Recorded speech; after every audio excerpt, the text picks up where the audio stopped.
You know, it is a fascinating social pathology. You go to a dinner party and some high net worth individual is swirling a glass of overpriced Pinot, bragging to the entire room about his latest investment in a sleek glass facade Class A apartment building. Right. It is a very public, very predictable display of financial vanity. It really is. But notice what is missing from that clinical presentation. Nobody in that same room is ever boasting about owning a mobile home park. Why is that? And more importantly, as we sit here looking at the raw financial vitals of this market, how much actual capital is that vanity costing them? Oh, it is a severe cognitive distortion. And frankly, it is bleeding portfolios dry as we speak. We are observing a widespread industry-level sickness where institutional titans and private syndicators are substituting emotional comfort for mathematical reality. Which means they are marching in a synchronized herd straight off a cliff. Exactly. But by the end of this session, you are going to have the definitive diagnostic conclusion. We are handing you a wealth-preserving reality check that strips away this prestige bias entirely, and we will show you exactly where the true durable yield is hiding in plain sight. Let's break down the core mechanics of the patient's underlying financial symptoms. We are operating today off a very specific, incredibly clinical set of field notes titled Clinical Diagnostic Report, Capital Herding, and the Me Too Factor in CRE. Which is essentially an autopsy of bad commercial real estate deals. Yeah, that is exactly what it is. And the author of this report, really the sole sane professional tracking this cognitive decline right now, is Priyanshu, or Priya Dathak. Right. Pri is a specialized commercial real estate investment advisor, and he is a licensed realtor.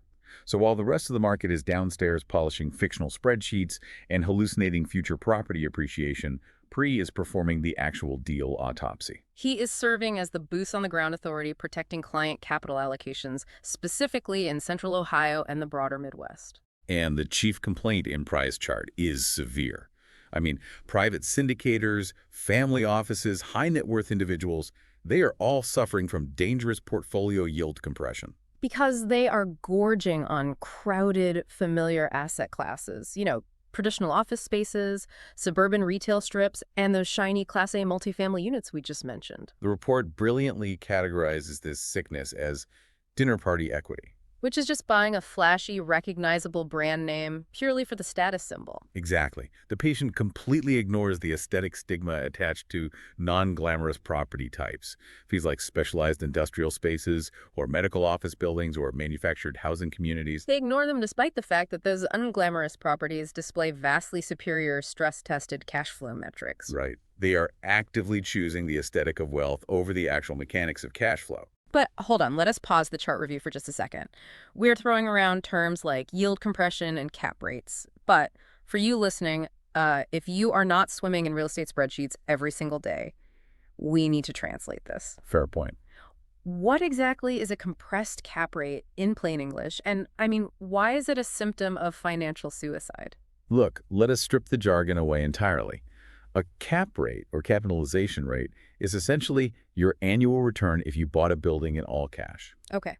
So if you buy a $1 million building, and after all operating expenses, it drops $50,000 of profit into your pocket a year, that is a 5% cap rate. Simple enough. So what does compressed mean in this pathology? Compressed means the herd has driven the price of the building so incredibly high that the yield, the actual income percentage you receive, shrinks to almost nothing. Right. So instead of a healthy 5% return, an investor overpays for that shiny apartment building and compresses their return down to maybe 3%.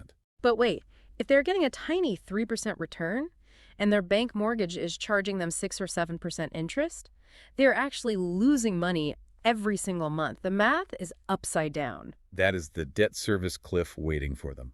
The math is entirely broken. The pricing rationale in these crowded sectors relies almost exclusively on speculative exit values. Meaning they are just praying that some greater fool will come along in 5 years and pay an even higher price to bail them out of their flawed underwriting? Exactly. It is a hallucination. Okay, so if the math is that obviously terrible, why do smart people keep doing it? The report digs into the psychology of this, and it is a textbook case of familiarity bias. Yes. Investors mistakenly equate consumer familiarity with low investment risk. Because you, the investor, live in an apartment, or because you shop in a suburban retail center, your brain tricks you into assuming you understand the risk profile of those assets. You feel safe. It is like buying a stock just because you buy their brand of shoes, even if their corporate balance sheet is a disaster. Precisely. Conversely, when you look at cold storage refrigeration facilities or heavy power industrial infrastructure, your brain recoils. Because you view those highly specialized requirements as unmanageable, terrifying risks, simply because they are outside your daily consumer experience. But the investors aren't making these decisions in a vacuum. They have enablers. The syndicators, the people pooling the money together to buy these buildings, are actively feeding this sickness. Yeah, the report outlines something called syndicator marketing friction, and I need you to unpack the actual mechanics of why syndicators keep pushing these mathematically bad deals. Just follow the fee structure. Generalist syndicators get paid large upfront acquisition fees just for closing a deal, regardless of how it performs a decade from now, so they always take the path of least resistance. Which means pitching a standard multifamily apartment building requires almost zero narrative effort. Right. The generalist sponsor points to a picture of the apartment, points to a spreadsheet projecting arbitrary rent growth, and the investor just signs the check. Because it is familiar and comfortable. Exactly. But trying to explain the clinical workflows inside a medical office building, or detailing the intricate land lease mechanics of manufactured housing, that introduces friction. It requires the syndicator to actually work, to educate the investor, to explain complex zoning. And generalists don't want to do that. So they herd the capital into the crowded core. As Pre notes in the patient's chart, this behavioral herding produces severe risk-return distortions. They're essentially prescribing sugar pills because they are easier to swallow, while the patient's portfolio bleeds out from negative leverage. It is institutional amnesia. I mean, they are completely ignoring the reality of a high-cost debt environment. In the crowded core-like multifamily apartments, demand is highly elastic. Meaning when you overpay for a Class A apartment complex and then a new developer dumps 2,000 competing units right down the street, your tenants just leave for the newer building. Yes. Your downside protection is virtually non-existent. Pry's boots-on-the-ground diagnosis of this delusion is what separates real forensic underwriting from mere financial gambling. But here is where the pathology reports actually get weird. Moving on to our next major pillar, how this underlying delusion was surgically corrected. Because if the crowded core is infected with speculative risk, let us look at the anatomy of the healthy overlooked niche. Where is the smart money actually hiding? The raw financial data from the report isolates three specific sectors: medical office buildings, manufactured housing communities, and specialized industrial. Right. And these overlooked niches consistently trade at a massive 150 to 300 basis point yield spread premium over the crowded core assets in the exact same geographic markets. Okay, let me stop you there for a quick translation. Yeah. 150 to 300 basis point yield spread premium. That sounds like an intimidating wall of finance jargon. Let's make it real for the listener. Fair enough. A basis point is just 1/100%. Think of it like a penny to a dollar. Okay. So 150 to 300 basis points simply means a 1.5 to 3% higher return. So, you are telling me that if a shiny apartment building in central Ohio yields a flimsy 4% return, I could literally cross the street, buy an unglamorous medical clinic, and get a 6 or 7% return on my money. Yes, exactly. And that cash flow buffer is the only thing keeping an investor alive when interest rates rise. It provides critical debt service coverage ratio, or DSCR protection. Which is just a fancy way of saying you have enough cash coming in the door to easily pay the mortgage going out the door, even if things get a little bumpy. Right. It is the oxygen tank. The pricing in these niches isn't anchored by speculative future appreciation. It is anchored by immediate, durable cash in hand today. I hear that. But as an observer looking at this chart, I have got to push back on the risk factor here. The immediate assumption is that these highly specialized buildings must inherently carry a fatal level of risk. Well, if a specialized medical tenant vacates a surgical center, aren't you left with a highly illiquid, useless box of a building? If an industrial tenant leaves a custom cold storage facility, who on earth are you going to lease it to? Isn't the unfamiliarity actually a valid reason to stay away? That is the exact cognitive trap the herd falls into. You are looking at what happens if they leave, but you are completely ignoring the mechanics of why they stay. Okay, unpack that.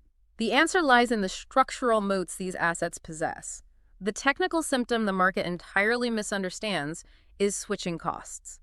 Let us systematically analyze this, starting with medical office buildings. Walk me through a standard medical build-out. In a standard medical office, an average tenant build-out for something like a surgical or imaging suite costs anywhere from $100 to over $250 per square foot. Wow. The tenant is installing lead-lined walls for X-ray radiation. They are pouring reinforced concrete flooring to hold multi-ton MRI machines, and they are putting in hyper-specialized HVAC systems for sterile clean rooms. The capital expenditure just to turn the lights on is staggering. It is. And because of that exorbitant upfront cost, relocation becomes economically prohibitive for the medical practice. They cannot simply pack up their MRI machine and move to a cheaper building across town. The cost to replicate that infrastructure would bankrupt them. Exactly. They are locked in. It is a beautifully constructed operational trap. And what about manufactured housing? You mentioned earlier that the aesthetic stigma there is high. Nobody wants to brag about it at the dinner party.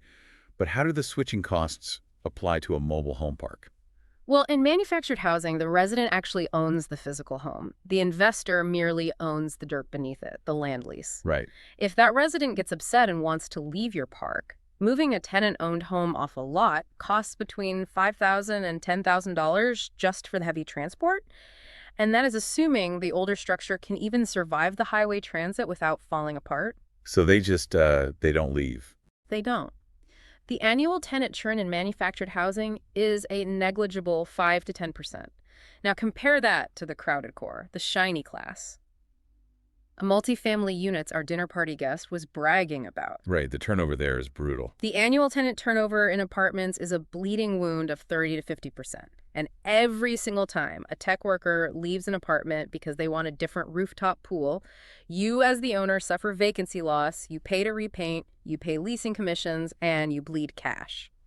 Meanwhile, in the overlooked niches, tenant retention rates are an extreme 85 to 95% or higher. Because the demand is inelastic. It is tied to aging demographics needing healthcare and people needing affordable housing.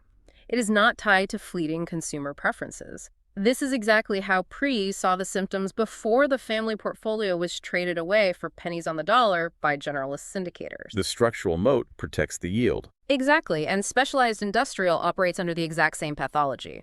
Upgraded three-phase heavy power, specialized cold chain infrastructure, these create long-term operational lock-in for commercial tenants. The newer building down the street might look prettier, but it doesn't have the heavy power grid required to run their manufacturing equipment. Right, and this is how PRE saw what the spreadsheets missed. The spreadsheets look at a high yield and lazily assume it equals high risk. Forensic underwriting looks at the switching costs and recognizes a captive, highly stable revenue stream. Okay, so the math clearly proves these overlooked niches are structurally superior. They offer massive yield spreads, exorbitant switching costs, and near-perfect tenant retention. Yes. But this raises a new glaring symptom. If these niches are so incredibly lucrative, why haven't the massive Wall Street institutional funds, the Blackstones, the Starwoods of the world, already swallowed them all up? Why does this opportunity even exist for the private everyday allocator? It exists because of an institutional void. We are looking at a very specific sizing parameter. The report identifies a massive pricing inefficiency in the $2 million to $15 million transaction range. To put that in an analogy suited for our clinical review, this $2 million to $15 million bracket is like an isolated, perfectly sized pond. The institutional whales, the megafunds with billions in dry powder, are simply too massive to swim efficiently in it. Correct. For a multi-billion-dollar fund, deploying $5 million takes them the exact same amount of legal fees, due diligence, and asset management overhead as deploying $50 million. The math just doesn't work for them. It is highly inefficient for a mega fund to aggregate these little micro portfolios one by one. But on the other end of the spectrum, the casual retail fishers, the small-time mom-and-pop investors, don't have the specialized operational bait required either. Right. They don't know how to execute a medical zoning entitlement or manage a complex cold storage build-out. They are structurally excluded by their own lack of expertise, which leaves the sophisticated private investor, the family office, sitting entirely alone in the middle market, operating without the intense, irrational bidding wars that compress yields in the core sectors. Which brings us to the actual treatment. We have diagnosed the sickness of the crowded core. We have identified the healthy vitals of the overlooked niche and we know exactly where it lives. So, what is the prescribed intervention for you, the listener, to fix your portfolio? As Pripees points out in this week's perspective, the treatment plan requires a complete surgical realignment. First, you must pivot away from yield hallucinations. You have to transition your underwriting away from speculative capital appreciation. You must anchor the portfolio to durable, in-place cash-on-cash returns that are backed by inelastic end-user demand. Stop praying for inflation and greater fools to bail out a bad purchase price. Exactly. Second, you cannot simply hire a generalist sponsor to execute a highly specialized strategy. You must build or partner with specialized operational capacity. You need operators who possess niche execution capabilities. People who actually understand adaptive reuse, who can navigate complex medical zoning regulations, and who know how to underwrite specialized industrial utility loads. Because generalist sponsors running standard apartment playbooks will absolutely kill the patient if they try to operate in these specialized niches. They will try to treat a complex neurological condition with a standard bandage. It won't work. Precisely. And third, you must capitalize on the middle market inefficiency. Target your capital deployment directly into that $2 million to $15 million void, specifically in markets with strong underlying fundamentals like Central Ohio before the macro environment shifts. Which brings us to the final discharge directive, the bottom line summary of today's chart review. The ultimate wealth-preserving reality check is brutal, but necessary. You have to purge your portfolio of dinner party prestige bias. Stop following the Me Too herd into compressed yields and oversupplied markets just because everyone else is doing it. Stop buying assets just so you have something glamorous to talk about while swirling a glass of wine. Reallocate your capital into high-barrier, specialized middle-market niches, medical office buildings, manufactured housing, specialized industrial. Because when the market turns, these are the only assets that offer true downside protection, superior debt coverage, and extreme tenant retention. And before we close this file, a mandatory sterile compliance reality check. This clinical market report and our analysis of it today is for informational and educational purposes only. It does not constitute financial, legal, or investment advice. Commercial real estate allocations, particularly middle market niche strategies and specialized property transactions, involve substantial risk, including the potential loss of principal. Relying on speculative market narratives or generalist syndicator projections without forensic commercial underwriting may lead to compressed yields, equity dilution, and complete capital loss. Investors must always conduct their own independent due diligence and consult with qualified legal, tax, and fiduciary professionals before deploying capital.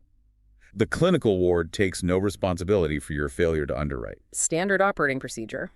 But let us leave you, the observer, with one final provocative thought to mull over in the waiting room. We have established that this $2 million to $15 million middle market space is currently a safe haven. It is a pricing inefficiency that exists precisely because megafunds cannot deploy capital efficiently in small increments. The human overhead is just too high for them right now. But what happens to the vitals of these localized niche assets in 3 to 5 years?